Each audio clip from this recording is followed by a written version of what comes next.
នាយករដ្ឋមន្ត្រីម៉ាឡេស៊ីបានហៅទូរស័ព្ទទៅនាយករដ្ឋមន្ត្រីកម្ពុជាថៃឲ្យបន្ធូរបន្ថយភាពតានតឹង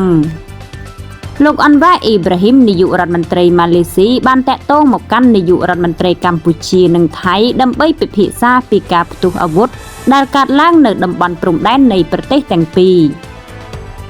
លើបណ្ដាញសង្គម Facebook នៅថ្ងៃពុធទី10ធ្នូនេះលោកអនវ៉ាអ៊ីប្រាហ៊ីមបានកោតសរសើរចំពោះភាពបើកចំហនិងឆន្ទៈរបស់មេដឹកនាំទាំងពីរក្នុងការបន្តការចរចាដើម្បីបន្ធូរបន្ថយភាពតានតឹង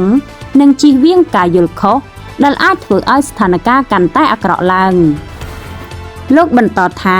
ខណៈពេលដែលមិនទាន់មានដំណោះស្រាយច្បាស់លាស់នៅឡើយកិច្ចខិតខំប្រឹងប្រែងការទូតបន្ត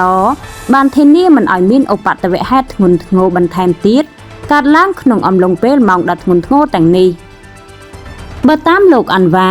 ម៉ាឡេស៊ីនឹងបន្តគាំទ្រការសន្ទនាប្រកបដោយសុវត្ថិភាពដោះស្រាយបញ្ហាដោយផ្អែកលើច្បាប់អន្តរជាតិនិងកិច្ចសហប្រតិបត្តិការក្នុងតំបន់ដើម្បីរក្សាស្ថិរភាពនិងសុវត្ថិភាពនៃតំបន់របស់យើងជាមួយគ្នា